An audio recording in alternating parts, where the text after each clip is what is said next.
tentang hal ini. Jadi kalau tentang anak saya udah pasti akan bantu untuk bicara gitu ya kayak gini, karena ini udah mau itu orang udah sering muncul di akun lain pun buat saya nggak peduli ya.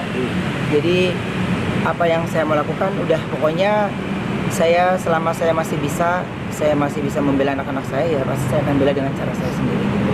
Tapi tindak tegas pasti saya nggak kasih ampun. Jadi saya untuk bertemu dengan pelaku itu saya maunya sesuai dengan prosedur aja gitu. Jadi nggak mau yang arogan datang gitu. Tapi sampai saat ini menemukan udah tahu akunnya, tahu pemiliknya udah ya. Tahu dia di mana aja posisinya saya tahu. Tapi sekarang Jadi buat saya ya apa ya, miris sih kalau ini nggak diselesaikan gitu. Ini mental anak-anak akan dirusak sama orang-orang nggak jelas gitu. Jadi maupun di komen, wah ini bukan orangnya, ya yang wajahnya orang beneran suruh muncul dong kalau dia nggak kesal ya kan. Jadi ini saya nggak mau dijadikan apa namanya buat saya jadi ke distract gitu, nggak mau. tapi secepatnya akan melakukan laporan atau somasi kok. Udah mas, pokoknya ikutin aja. Saya pasti rilis di sosial media saya sendiri. Tujuannya gini, kamu pasti punya anak, ya, punya adik, punya ponakan. Rasanya dikatain tuh anak nggak ngapa-ngapain, ya. Tumbuh kembangnya juga, ya tidak bermain sosial media. Dia punya sosial media juga ada parents yang operate gitu. Ya, saya udah bukan kecewa, tapi saya udah di tahap marah gitu. Ya, jadi makanya saya bilang, saya juga maunya dia didampingi sama orang tuanya. Kalau saya katain anaknya depan orang tuanya, mau atau tidak? Ya, mau atau tidak? Makanya ketika dia berbicara dengan santainya, oh dia menantang, saya iyain aja, iya. Jadi buat saya, semua orang kan berhak untuk melakukan hal apapun. Saya pun juga berhak untuk apapun yang saya lakukan untuk membela anak saya. Saya menutup kuping, mata saya, apapun masukan dari orang nggak peduli. Pandangan saya cuma mata saya ke depan, satu anak saya aja. Gitu. Jadi ya udah bukan kecewa lagi, saya udah di tahap marah sekali. Ya, oh kan yang sebelum-sebelumnya juga udah pernah ada kasus kayak gini ya. Terus kok maafin nih. Kalau yang saat ini nanti akan meminta maaf, kok tetap lanjut proses hukum atau? Doakan saya memaafkan wajib mas, Tuhan aja maha pengampun. Tapi untuk kalau ini harus diproses karena usianya sudah besar ya, usia besar. Kalau dari uploadan sosial medianya juga terlalu vulgar. Tapi kakak nggak beranggapan ada dalang di balik kasus kayak gini? Saya sampai sekarang mas, kalian datang ke saya aja, saya nggak pernah berpikir kalian disuruh siapa, nggak ada.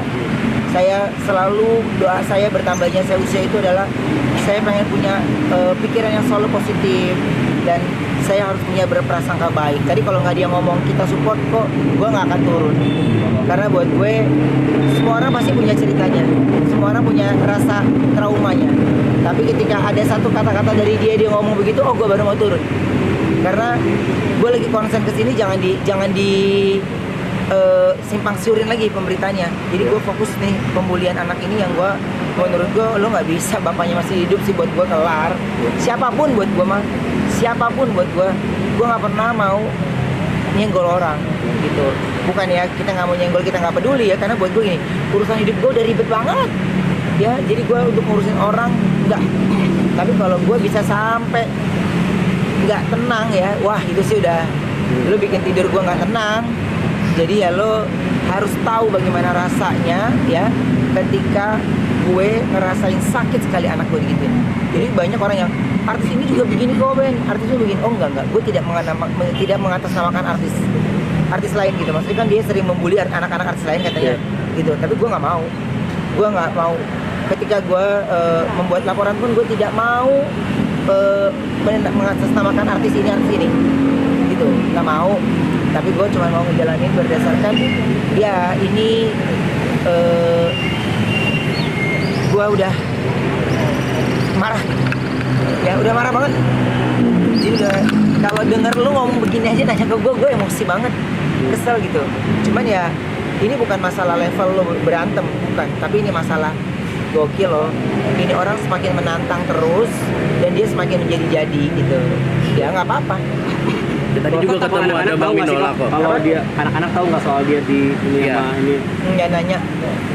Gue nggak nanya. Selama mereka nggak nanya ke gue. Ko Ruben menjaganya gimana Iya, supaya betul. anak-anak tetap stay in positive vibes gitu. Udah yakin pasti bundanya lebih protek ngejagain dari hal-hal yang kayak gitu. Apalagi tiba-tiba ada berita rame, udah pasti. Ya, anak-anak juga kan megang gadget itu ada waktunya kan. Jadi nggak setiap saat mereka megang gadget.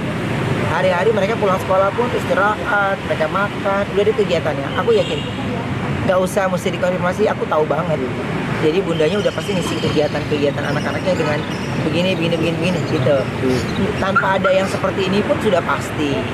Cuman saya itu anak-anak saya itu anak-anak yang ceplos-ceplos aja gitu. Jadi kalau ada sesuatu yang mereka mengganjal, pasti mereka langsung nanya, pasti mereka langsung ngomong. Apalagi kalau mereka mau sesuatu, mereka bukan tipe orang yang diem gitu, tapi mereka menyampaikan mau ini ayah, mau ini. Itu poin. Ya, kok Wenda satu suara soal ini kok, maksudnya sama-sama ingin. Nggak usah ditanyakan, sudah pasti mas rasanya, nggak usah ngomong jauh. Orang yang deket sama kita aja itu bisa nangis karena dia yang ngerasain ngegendong juga kan, bisa ngerasain keselnya gitu. Jadi buat saya please banget untuk hal yang kayak gini nggak boleh lagi ada orang-orang yang membela dengan ini ya. Silakan kalau yang mau membela aja, tapi kalau saya cuma bilang gini, ayo dong, ini gue juga ketika mau menyuarakan ini juga gue nggak pernah minta atau maaf nih teman-teman ya, gue nggak pernah gue mau preskon ya, gue mau begini nggak sama sekali mas. Saya menjalaninya bener-bener sekali dengan atas nama orang tua, dan saya marah banget. Jadi saya mengupload tentang sosial media aja itu saya mikirnya banyak banget ya, uploadan ibunya, uploadan ininya, wah saya masih mikir gitu. Jadi ya udahlah, ya memang lo nggak bisa berkata, lo nggak bisa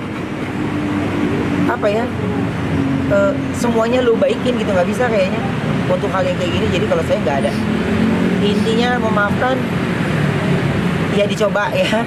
Tapi kalau untuk berhenti nggak, saya terus lanjut. Artinya secepatnya akan somasi ya kok. Akan laporan lagi, akan somasi lagi. Dia lo nanti nikmatin, gue pasti upload, gue nggak pelit berita. Tapi udah ketahuan kok orangnya yang pulang. Ya lu lihat aja manusianya udah upload, lu masih nanya aja. Berarti udah nggak ada toleransi lagi kok? Iya nggak ada, semuanya saya udah. Sampai tadi malam pun saya menyampaikan ke pihak yang berwajib itu, bla bla bla bla bla, Pak, saya gini ya, ini sudah tekad bulat saya tetap terus. Oh berarti semalam udah laporan ke Bensu? Apa?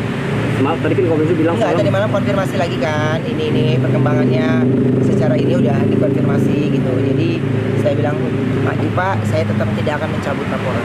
Apa sih yang membuat kok akhirnya tetap meneruskan laporan, akhirnya benar-benar merasakan wah ini harus banget nih Biar lapor aja. Iya. Biar mampus sudah Pak. Dia mau bergaya seolah-olah negara ini bukan negara yang ada aturannya. Ya lo ribut ngatain gue apa juga, gue gak ada urusan.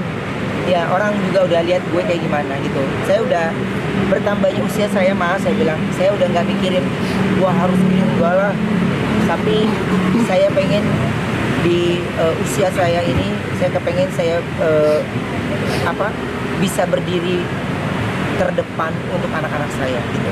Selama kita nggak tahu mas, nasib umur ajal maut itu yang saya selalu takutin. Jadi selama saya masih bisa, gue masih megang handphone, masih bisa gitu, gue bener terus gue kejar. Karena ini udah dia membuli anak yang memang bukan main sosial media atau mungkin membuat kegaduhan atau keributan. Lagi gue bilang, anak gue lo salah apa sama lo, nggak ada urusannya gitu. Tapi kan kalau nanti sudah bertemu dengan pelaku, ya saya pasti rilis kan. Kok capek nggak sih kok berurusan dengan netizen dengan hal yang seperti ini terus gitu? Orang yang ada lainnya gue emang gue laporin enggak. Kalau ini kan tentang anak aja. Lu mau ngatain gue ngondek, kalau mau ngatain gue apa, gue nggak ada peduli. Iya nggak? Gue nggak minta makan sama dia apa deh. Iya nggak? Yang penting gue hidup gue kagak nyenggol orang, gue nggak matiin rezeki orang, gue nggak nyolong rezeki orang, begitu. Jadi kalau itu dibilang capek ya nggak akan mungkin lah. Semua orang tua saya yakin pasti kalau untuk anaknya rasa capeknya nggak akan mungkin dia sampaikan. Terus maju. Itu sih yang saya temui sama teman-teman saya juga yang memang mereka sangat amat menjadi sahabat buat anaknya gitu. Kok khawatir nggak sih toh? Pastinya khawatir, maksudnya kekhawatiran seperti apa sih mental anak-anak tuh tentang masalah ini gitu? Kalau yang kayak gitu saya rasa sih kekhawatiran itu pasti ada, tapi saya sudah harus segera obati dari sekarang gitu. Makanya dengan keseriusan saya untuk ke mereka itu buat saya ya nggak perlu diceritain, udah pasti mereka tahu ayah saya membela saya gitu, itu udah pasti. Makanya kalau aku pribadi ngelihatnya cuma gini, terkadang kalau lagi melo dan yang lainnya tiba-tiba tuh gua nganter anak bisa kayak sedih sendiri gitu ya, ngelihat dia pergi masuk ke kelas tuh gue kayak sedih sendiri. Gue cuma ngucap dong, jadi tenang ya, tenang deh Ci ya gitu, pokoknya dia harus tumbuh kembang sesuai dengan usianya dia gitu. Dan dia harus tidak boleh merasa ada orang-orang yang memang menjadi membuat mereka memiliki mental down gitu ya. Jadi saya nggak mau, karena anak-anak saya anak-anak yang memang benar-benar semuanya dalam pengawasan orang tua. Jadi kalau ada hal-hal yang masih secuil ini aja udah digerecokin, bapaknya, ibunya juga masih ada, ya udahlah, berani lu berbuat ya berani tanggung jawab aja. Kalau saya mah udah gitu kan, dia kan nantangin terus kan, gayanya nantangin terus kan. Iya, jadi buat saya ya nggak apa-apa kan, orang kan sosial media yang punya dia kan. Tapi kan orang-orang yang punya hati dan perasaan kan gedek banget ngeliatnya. Tapi ya saya nggak pernah, ayo kita gue nggak mau ngajak-ngajak netizen. Jadi saya berdiri sendiri, tanya loh teman-teman artis yang lain, gue juga baru tahu ternyata dia ngebully anak ini. Gue juga dapet capturean, lu tau nggak? Gue sama sekali sampai nggak berani baca kolom komentar, nggak. Biar gue fokus yang gue kerjakan, biar gue tidak mau terlena karena pujian, tidak mau down karena ya dijatuhkan gitu. Makanya gue satu-satu deh gitu, satu-satu dulu. Tapi kalau untuk tentang anak, mau apapun sibuk gue pasti gue kasih waktu untuk ngurusin hal-hal ini. Nggak bisa dibilang hal receh, tapi ini berbahaya sekali untuk mental anak-anak ke depan. Kok sempat bilang katanya udah dewasa. Kalau boleh tahu usianya berapa sih, rentang berapa sih kok? Siapa? Itu pelakunya itu. Ya kita kan berdasarkan foto aja lah, iya kan, berdasarkan foto, berdasarkan ini. Dan kan lintasan kalau lewat daratnya ke wilayah dia kan 7 jam ya gitu, 7 jam lewat daratnya. Terus jadi ya monggo aja, dia mau pergi kemana pun juga monggo aja. Jadi datanya beliau, ibunya, kakak dan adiknya saya pegang semua. Jadi ya itu pun dari bantuan teman-teman gitu, semuanya bantuan fans yang ngebantuin. Ini di sini Kak, ini di sini berdasarkan orang yang rumahnya dekat sama beliau gitu. Jadi ya nggak apa-apa gitu, biarin aja. Kok warning buat orang-orang yang berarti masih di nyenggol Indonesia kok? atau di luar Indonesia? Jakarta, iya di Pulau Jawa. Oh, di Pulau Jawa. Kok buat warning kok buat orang-orang yang coba-coba pengen nyenggol kok? Saya nggak berhak untuk nge-warning mas. Saya juga manusia yang masih bisa ngelakuin kesalahan gitu. Tapi saya fokus untuk tentang kasus anak ini, saya lebih fokus lagi. Jadi saya itu ya mas, saya bilang saya tidak mau terlena karena pujian atau dukungan, tapi saya juga tidak mau down karena ada orang yang ngatain. Tapi alasan saya meneruskan masalah ini ke anak orang itu tersebut itu adalah ya karena ini dilakukan oleh orang yang sudah besar ya, dan dia melakukannya dalam keadaan sadar, dan dia menulis caption sadar dong. Masa nulis caption berkali-kali nggak sadar ya kan? Jadi lo udah nggak ada alasannya kan. Sebelumnya juga saya konsultasi juga itu, tapi kan untuk ini kan saya belum cerita juga ke Bang Minolo tentang hal ini, belum. Jadi udah terlalu banyak cerita dia. Jadi gue bilang gini, ntar dulu deh bang, gue ini ntar pengen cerita gitu, barulah gitu. Belum, aku belum sharing apapun ke Bang Minolo juga tentang hal ini, belum. Cuman saya masih berdiri berdasarkan orang tua dulu ya, selesai baru saya Apa? Udah komunikasi sama Ciwenda soal masalah jangan ini? ke arah sana mas, tentang anak ini ya. Udah, Jadi terima kasih ya teman-teman. Ya, Maaf banget kalau dari kemarin aku nggak bisa itu karena kalau lu tahu gua suka banget yang namanya ada hal yang kalau gua pasti share, gua ladenin lu 2 jam berdiri ya. Tapi kalau ada beberapa yang gue memang benar-benar please banget teman-teman, ada beberapa part yang menurut gue itu menjadi ranah pribadi gitu ya. Jadi fokus yang lagi gue perjuangkan ini adalah untuk anak-anak, dan pembulian yang kayak begini nggak bisa dibilang biasa, dan jangan pernah bilang resiko menjadi selebriti, enggak, karena pembulian terhadap anak-anak itu mengerikan sekali dampaknya. Sekarang ini kasus-kasus yang udah dewasa sering ngeri Jadi kalau dibiarkan dari usia yang sekarang, dia bisa menjadi duri buat sekelilingnya, dan itu berbahaya ya, karena mental saya banyak sekali teman-teman yang terkena mental komentar gitu ya, itu apa ya, komentar-komentar yang sadis akhirnya bikin mereka jadi down. Padahal yang ngomong telur, iya nggak? Habis ngatain dia di pojokan lagi makan bakso, nggak ada pemikiran lagi kan ke depannya gitu. Jadi makanya saya bilang, oh saya tidak boleh tidak boleh terjadi dengan anak saya. Jadi makanya saya harus turun tangan langsung untuk hal ini. Ya, makasih. Terima kasih.